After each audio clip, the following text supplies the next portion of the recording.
It's the 31st of December today, and we've had a very keen frost overnight, which has made the ground hard, which means we can turn the boys out for the first time in 5 days. We've had exceptionally bad weather here in Yorkshire, and we've just had to keep them in to preserve the field. This video was taken 2 days after booking Bella. Good girl. Good girl. Good girl.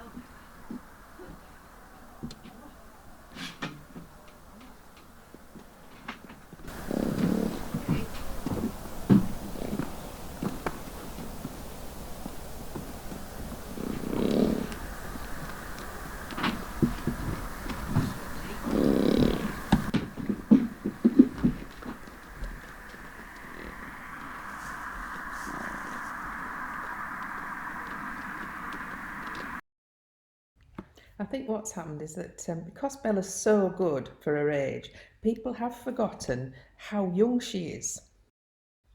Bella's not quite a year and a half.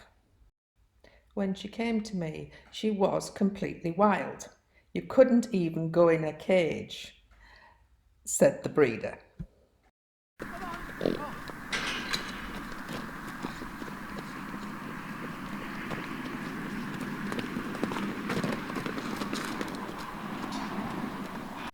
Bella sees me dashing down to shut the gate and thinks she should be going as well.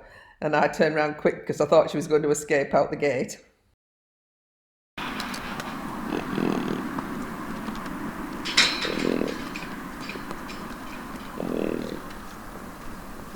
Now try not to go mad, you guys. I'm going to let you out, okay?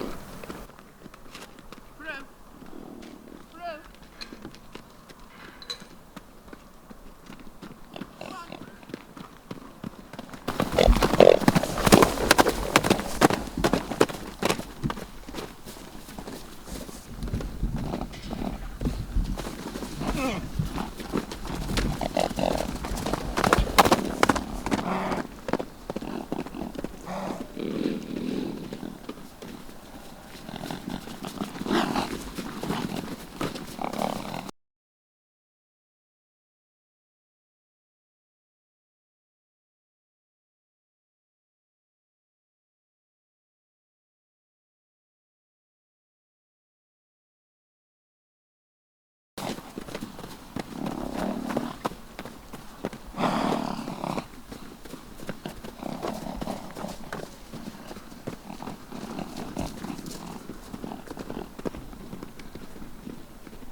This is the first time Bella's worn her new rug, and it really fits her well, which is essential, isn't it, when they're in the field and they're not near our home, because with all that bucking and farting she does, you don't want the rug slipping down.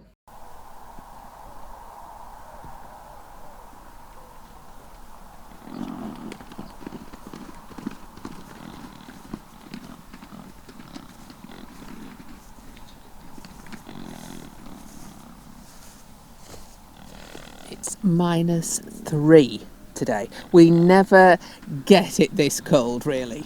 So, they're having a nice time running about, keeping warm.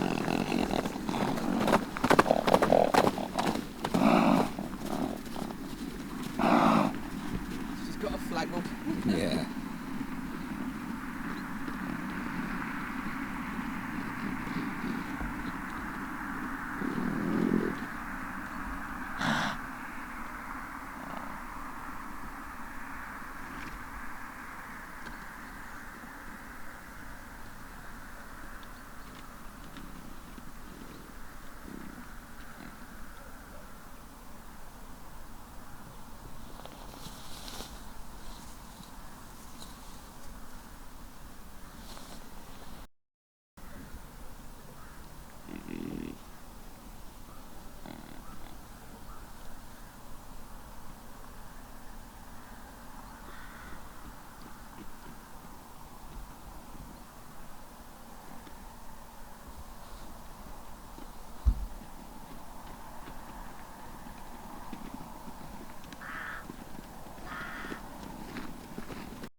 The neighbour's horse is a bit intimidated by Farouk, so lifts his leg, ready to strike if necessary.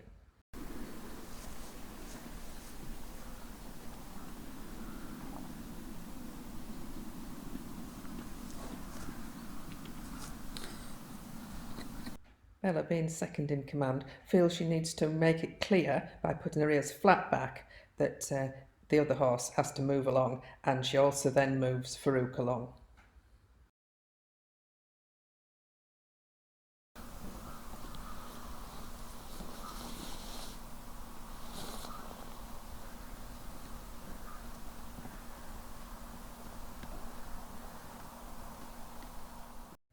I feel it's worth addressing some of the comments I've had on booking Bella. I've had one person strongly criticise the fact that I'm not wearing a hat. As you know, and I'm talking to regular viewers, I wear a hat when I feel it's necessary. Bella has only ever reared once, and that was when I first got her, and that was 6 months ago. I have worked with Bella a lot, and I know that she is not an aggressive horse. If you watch in slow motion, you can see that Bella doesn't go right up, she rears up halfway. She is not using her feet to strike out at me or even turn towards me to knock me over. I verbally tell her off, which is enough. She understands the voice and the tone. She is worried about the sheep. I don't think she's frightened of them, but they do have her attention. Even now you can see that her eyes are focused on the field. She's not throwing herself about, she's standing quietly, and she walks on nicely. Now steady, it's just sheep. If you've had animals, you'll know what I mean when I say I can feel that she's hyper. She rears again, but again you can see that she's not going right up and she's not striking out with her hooves. It's not ideal and it can be dangerous. There's no two ways about that, and I'm not denying that. But you have to take it into context. She's not quite a year and a half. She had absolutely no training before she came to me, and she was wild.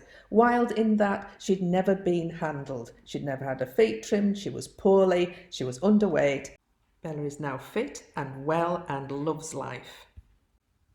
I use the menage as a turnout area in winter so that the field and now the paddock don't get completely messed up and boggy and rutty. Bella had been standing nicely until I praised her for being a good girl for standing, and then she got a bit, oh, I can go now. Well, no, but I still had a head collar to take off. Normally she's very good with a head collar being taken off and put on, but today she was so excited she wanted to get away and she threw herself about, just with her head, not her body, and eventually I managed to get it off so she could go and have a run about. The reasons I think Bella is staying pretty close to the gate are that Renz, Steve and myself are there. The boys have just come back and are in the stables. The sheep are down the bottom end. So yes, she stays up close to the fence. She could jump that fence, I'm sure, if she made an effort. So could Farouk or Apollo. The fact is they don't. Because the weather's been so wet, I've kept them out of the field. I let them in the field as long as I could, but there comes a time where you have to bring them in. Otherwise the field will be ruined. And then there's the whole of the spring and the summer where they can't go in the field because it's a mess, it's rutted, there's no grass, etc. Bella has let off her steam and is now settling down.